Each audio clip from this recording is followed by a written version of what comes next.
Oh boy. All right, welcome, my friends. I am Beaky. Can everybody just introduce their real names real quick, or whatever moniker you might want to go for YouTube? Doesn't have to be your real name. All right, I'll go first. I'm Yeah. Jacqueline, and I'm playing Kazana.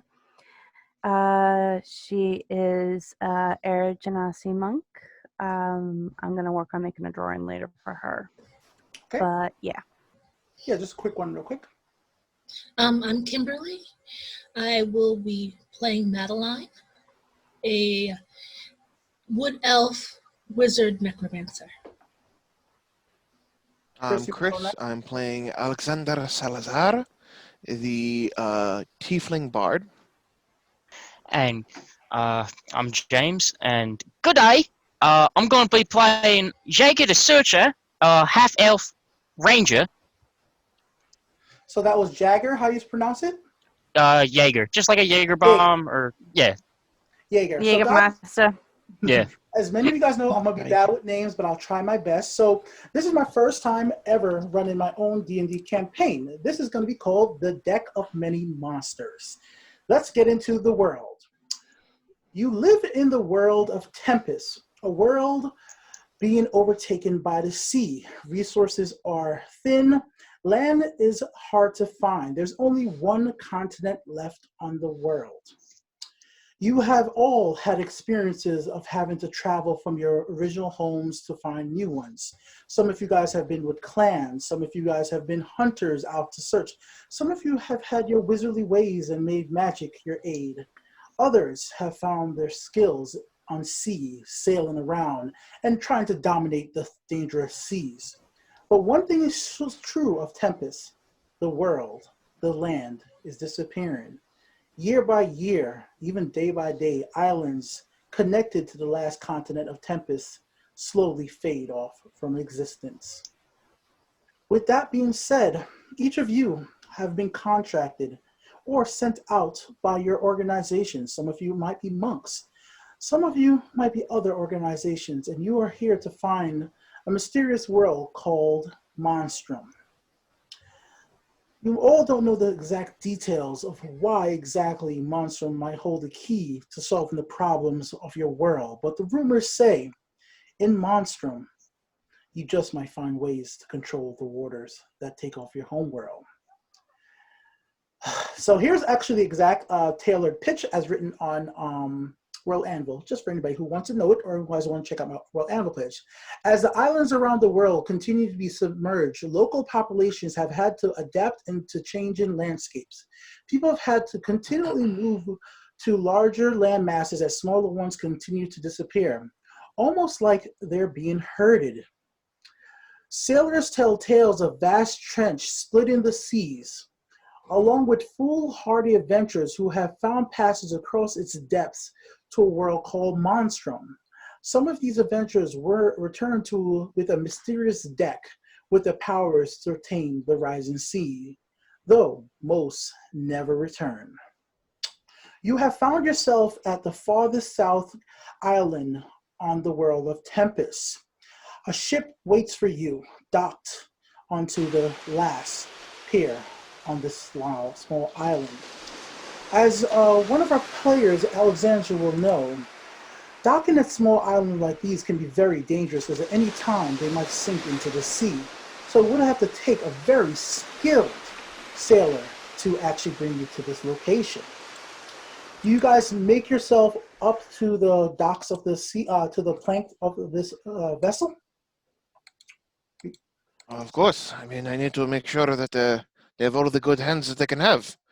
So, of course, I'll be more than happy to lend my knowledge and skill to them. Anything to go and get the hunt rolling.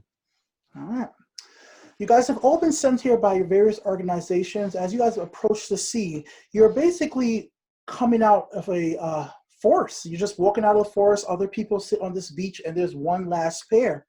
It seems like this dock, whatever it was hastily put together at this last moment just to get everybody here. A man waves everybody, "Come on, we have to go fast, come on, come on." People in front of you come up. As they come up, they get asked their names and different questions. Next, You guys start lining up one by one. You guys don't know each other at this moment, but you guys are all lining up, and it just happened that all four of you guys back to back. First up is Alexander. You, down there. Your name? Alexander Salazar. I'm a man of many talents, and I can help about the ship.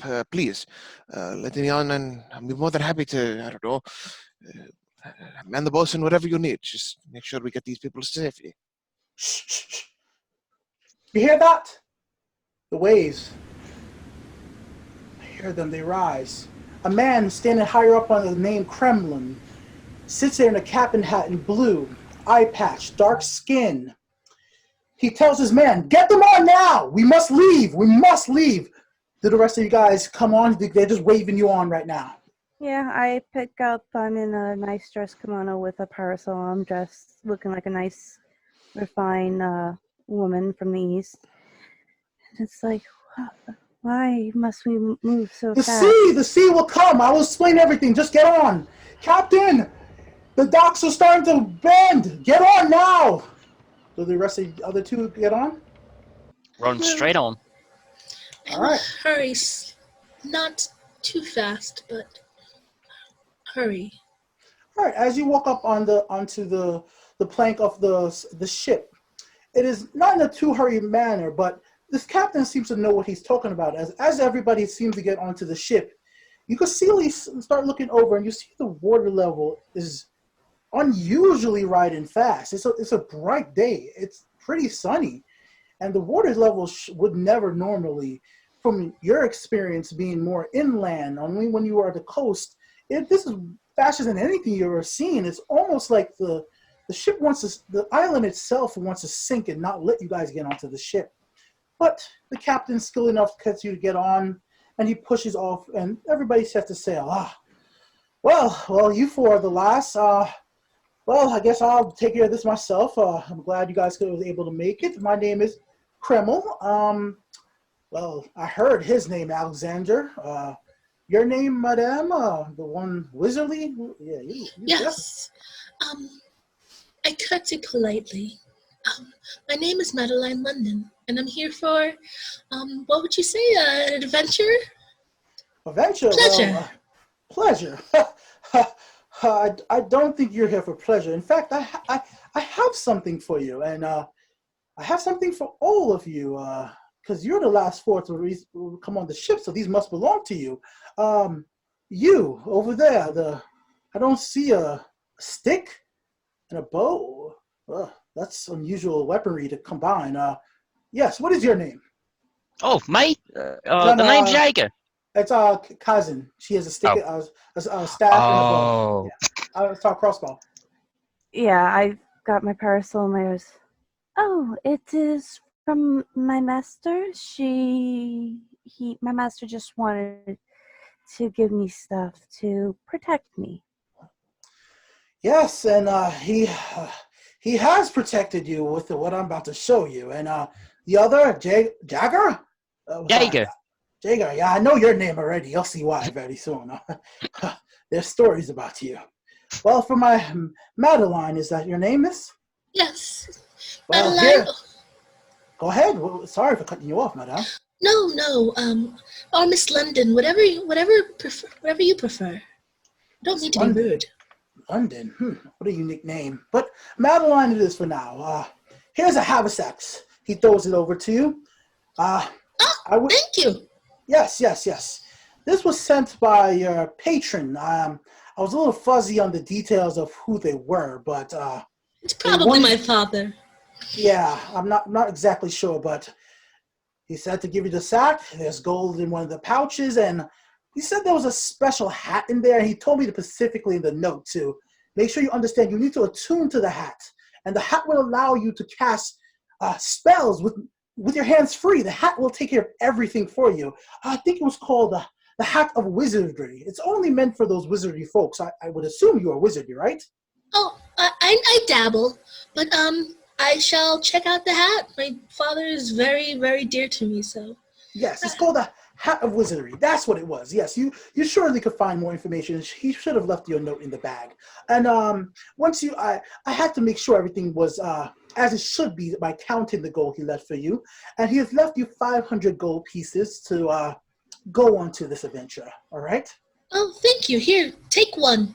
No, I've already actually been paid. And make a history check, Madeline. Madeline.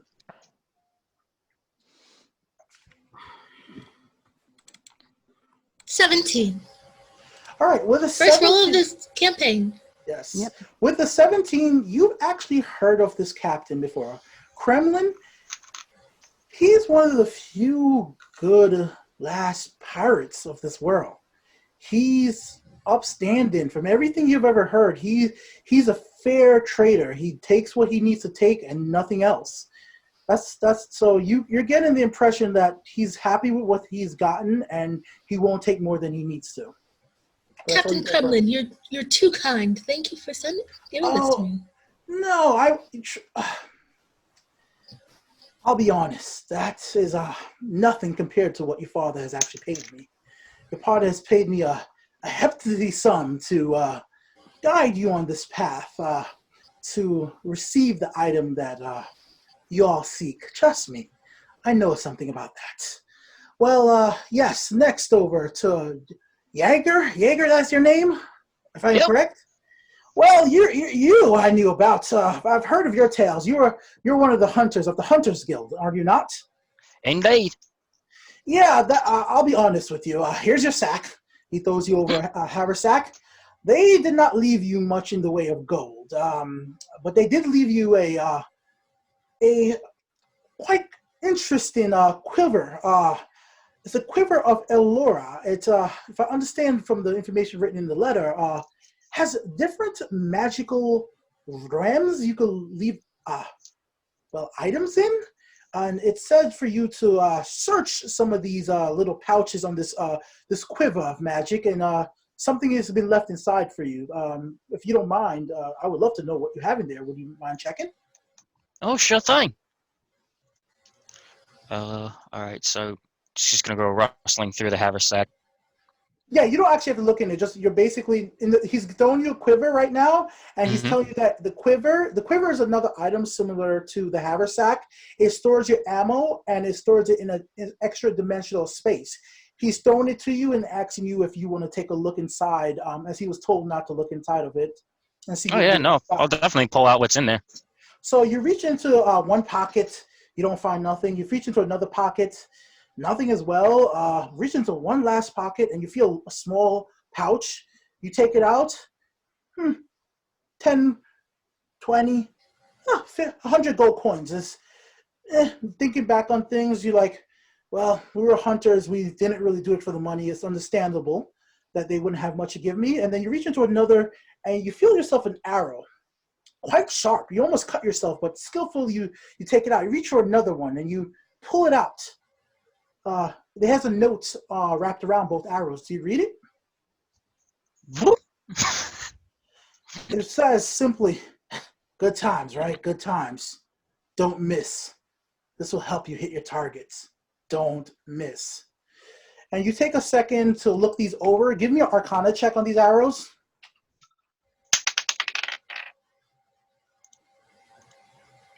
All right, that's a 7.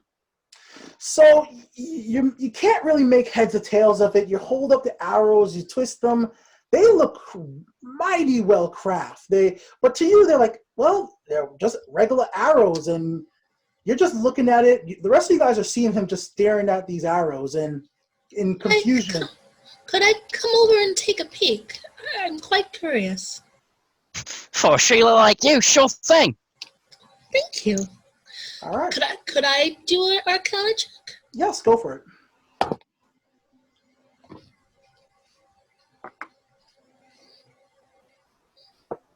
That is a 19. So you take the arrows up, you hold them, look up the lights, just thinking about it. Okay, what do I know about magic? What could they could enhance arrows? You take a second to really focus on it, just channeling yourself, and you're like, I've seen these before. They're enchanted arrows of +2. Oh, yes, I've seen this before. These arrows are enchanted. They should give you a small automatic correction to help you shoot truer. Then I guess my old mates must have known that I wasn't too good at using the bow, huh? Kremlin laughs. Ha! Small? Plus 2 arrows? Boy, I haven't seen those since I was there. Woo! You guys don't know what type of treat you have right there, son. Aim true with those. If you only have 2, use them for the right moment, all right? Aim true and strike straight for the fear of the eyes. Yeah. All right. For my Alexander, See, yours was quite interesting. really?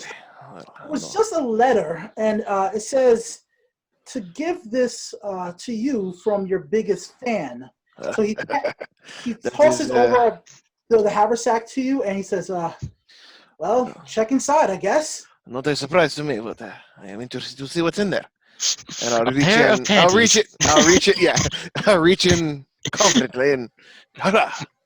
So first thing you feel a letter. It's like just it's like it was meant for you to pick up at first. It is stamped and sealed, fancy writing on the front. See, what does it say? Well, you take your time, you open it up very nicely, break the seal. Mhm. To my biggest, well, you wouldn't know the voice, but you have a feeling of who it could be. I was your biggest fan. I'm sorry I could never say it in person, but I've left you something a little extra for me and the other boys and your captain. The fan is from me. I hope it helps you put the wind under your sails, and I've put in part of my savings, 200 goals. It's for you. I hope to see you one day and profess what I couldn't say in person. Do you reach inside the bag? Yes. So you reach in the bag and you get a pouch with 700 gold. It's a lot of money. It's more money than a normal sailor you would ever see in your life. It's actually kind of staggering amount of money for you right now as somebody who's mostly been at sea. You've been able to play your way into inns, into free nights. You usually don't have to pay for much when you're out at sea and playing your songs. So this is kind of taken back. There is a moment of wavering of, yes, I need to see, and then I pull out the sack and really pull it back and go, holy crap. Well, it is good to know I have such loving and dedicated fans. There are truly. Okay. And then below the pouch, you feel a fan. You take it out and you look at it, and then Kremlin says, "Someone sent you a fan? What kind of pouch and just a fan? What foolishness? Can I see the fan?" I guess you can, but please, I take care of my fans' gifts. Please give it back when you're done. It's just a weird item to get. He takes it. He looks up at himself. He goes, "Oh shit!" His hat just blows off his head, and I'm gonna make a roll for him. He just saves, and he just saves himself from falling backwards. Whoa! What a mighty gust this thing has! Holy shit! We could use 10 of these and aim them at the sails. We could sail the oceans hundreds of miles faster per day. Ho ho ho ho! What a gift you have gotten, sailor. Here, for you. Definitely something we could use. Thank you. Yes. So you got the wind fan. That's exactly what it's called. Mine actually pulls her fan out, and she's hiding like the laughter behind the fan. This will be good for performances as well. And then last but not least, you specifically, I'm actually quite surprised on what you get. In fact, I had to keep your item on me personally. Here's the haversack. Well, thank you. And I had to keep the pouch as well. Whoever your master was would not allow me to have any of my men hold on to it. I have to do this personally, he said. I was told, at least. I'm not sure who your master exactly was, but I counted the gold to make sure that it was all still here, and I don't want no problems with whoever you follow, but you monk types, I can clearly see. These type of things, I've been around. I've been around. I know what you guys are about to get into. Yes, there's 450 gold in there for you, and but that's not actually the special thing. It's this here. Take it. It's a ring. Oh, quite pretty. Oh yes. In fact, when I was staring into it, it has a silver ring with etchings and blue ruby gems laid out all around the ring. It's quite mesmerizing. In fact, do you know what it does? Do you even understand how powerful this ring is in this world? Well, my master wants to make sure I'm safe because I am very precious to my master. Well, while you're here in this world, at least, I would keep that safe. Why don't you put it on, and I will explain how to use it. Okay, she puts it on. All right, make a opposing athletics check as he goes to grab you and throw you over the board. What? Make an opposing athletics or acrobatics check. She heard you. She just couldn't believe it. Yeah, no. 17. I'm sorry, I'm still kind of trying to believe this. So you guys see her take the ring. He's saying all this thing, and you guys, anybody with a passive insight over 12, other than Kazan, who's so focused on this little conversation, will realize something's kind of off here. The moment she puts on the ring, he grabs her, spins, just tosses her overboard, and then as you start falling, make a acrobatics check for me. I did, 17. No, as he throws you overboard. Oh. I'm going to immediately pull my hood up and jump in after her. All right, that's fine. Nat 1, so that is a 4, but in return, she's going to throw a dagger at him. Okay, so... that she has concealed. She's going to attack him in return. That's fine. So as you fall, I'll give you a chance to make a dagger throw, and I'll tell you what's happening. Alexander, you see this happening. 18 to throw my dagger. 18 hits. You're like, oh, I'll roll for damage.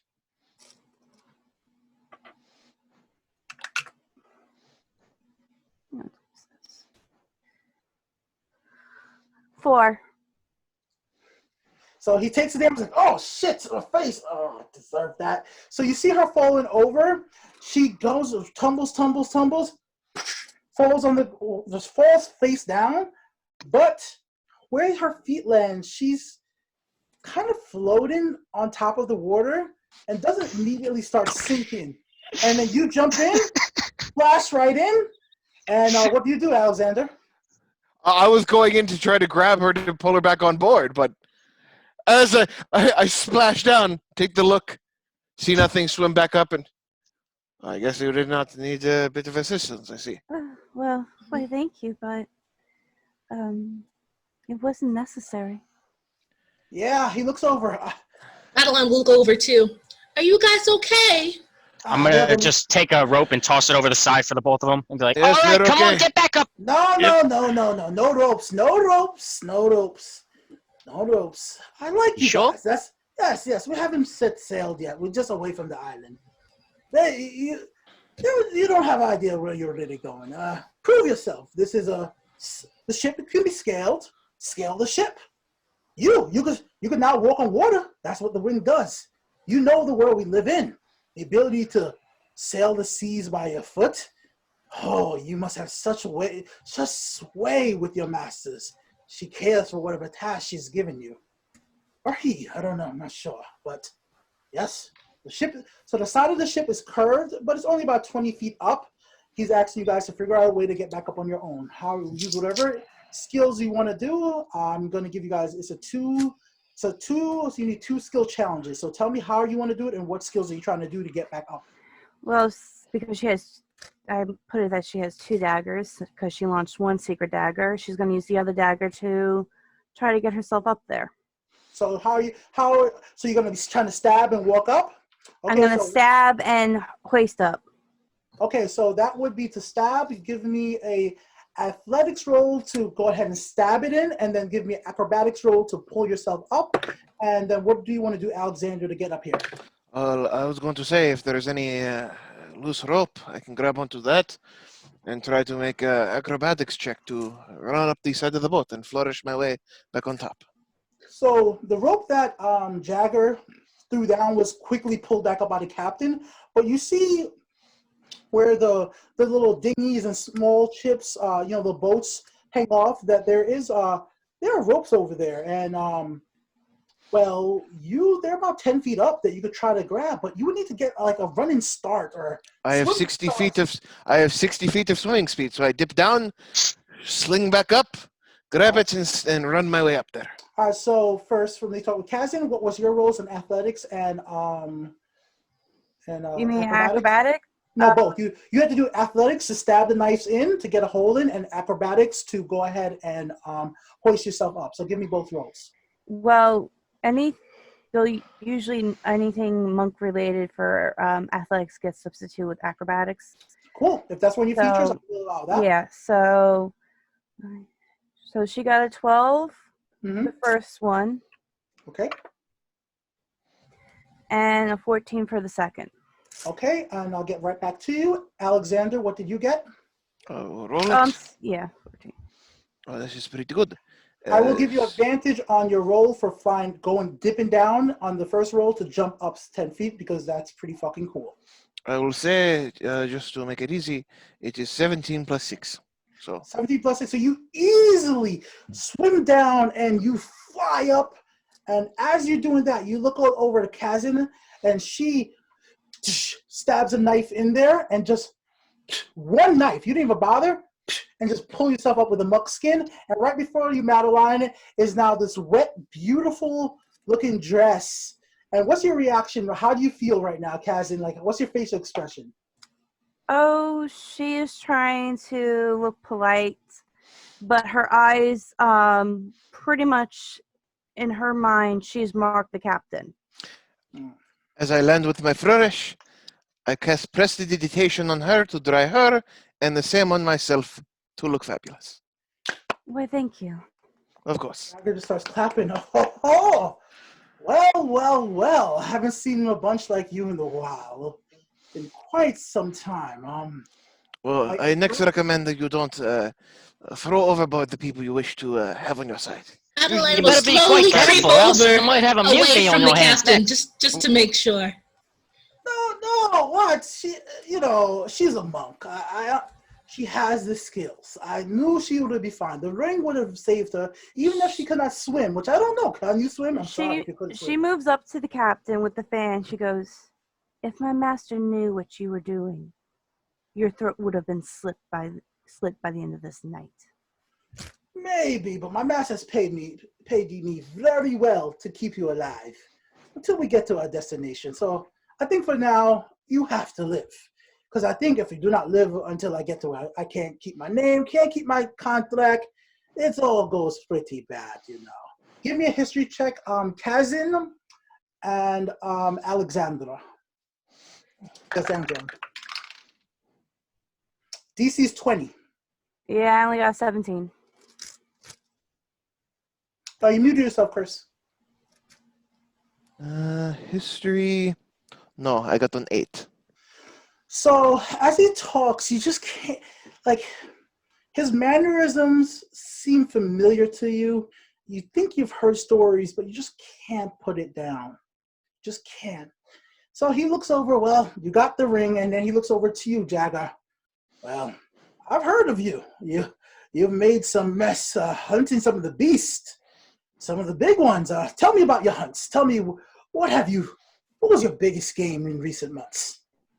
Well, and he goes and reaches into his backpack and pulls out this nice pair of what almost look like what could be considered like fangs made out of a necklace, and he holds it up and just goes, "Well, you see, I found last time I was in the woods, me and me wolf mother, of course, very funny story, I'll get to that later, got a long trip ahead of us. I was hunting in the woods one night, just trying to find some small game, a little bit of dinner for me and the family, and I saw this giant-looking wolf beast come right up at us. Horrifying, huge jaws. All I could think was, danger, danger, danger! But I brought out my old broadsword, jumped straight down on it, Next thing you know, it broke all its teeth straight out of its mouth. How are you? Have you ever... Can you swim? Fairly. Only really swam in shallow water before. Don't worry, I won't throw you overboard. And he looks over to Madeline. Can you swim? Oh, please don't. I can swim already. No, okay, I just need some help. No. Oh no, just you stay on board. We need a fish. We need one of the big tunas. Seeing as he's a hunter, and I'm just gonna be honest. You guys are the most special about the group. So you guys look on the boat. There's actually quite a few other people who came along with you. Some of you guys will know them from rival organizations, other types of beast hunting guilds. Madeline, you'll know some of them are from other rich families, other affluent families. It's quite a mix. And for you, Kazin, as your background as a far travel, you've seen some of these people before, but you know that it's kind of odd for this many people to gather together from so many different places on this one continent when everybody's so divided. And you guys are not seemingly fighting with each other for resources. You all seem to be all focused on one thing, but you guys are separate from everybody else. Nobody else is getting bags, getting gifts. It's only you.